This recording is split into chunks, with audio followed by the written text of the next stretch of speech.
जनतेच्या हक्काचं खुलं व्यासपीठ, आवाज जनसामान्यांचा. Live Maharashtra one news. Itkur ग्रामपंचायत येथे लिंगायत समाजाचा दिनांक 15 ऑगस्ट 2026 रोजी प्रशासनाविरोधात आमरण उपोषणाचा इशारा देण्यात आला.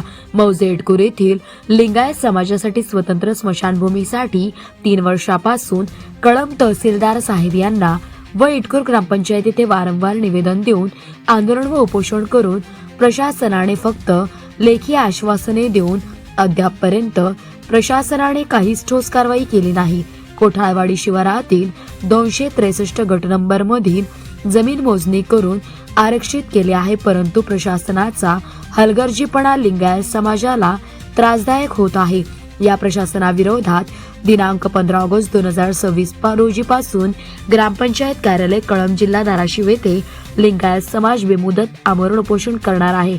तरी स्मशानभूमीच्या जागेची मागणी तात्काळ मार्गी लावावी, या प्रश्नावर तातडीने निर्णय घ्यावेत, अन्यथा या उपोषणादरम्यान बरे वाईट घडल्यास किंवा झाल्यास आपले प्रशासन जबाबदार असेल. तसेच सामाजिक कार्यकर्ते, उपोषणकर्ते बिभीषण सोमनाथ कुंभार यांनी सर्व लिंगायत समाजाच्या स्वाक्षऱ्या घेऊन निवेदन देण्यात आले.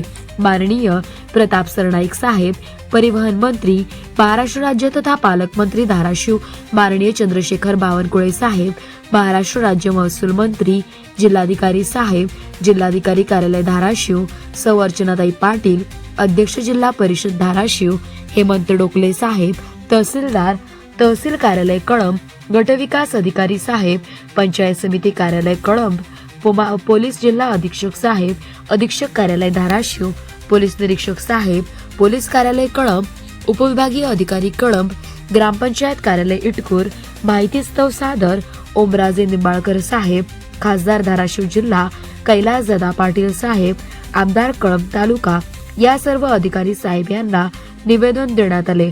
तसेच उपोषणकर्ते बिभीषण सोमनाथ कुंभार यांच्यासह सर्व लिंगायत समाज मोठ्या संख्येने यावेळी उपस्थित होता.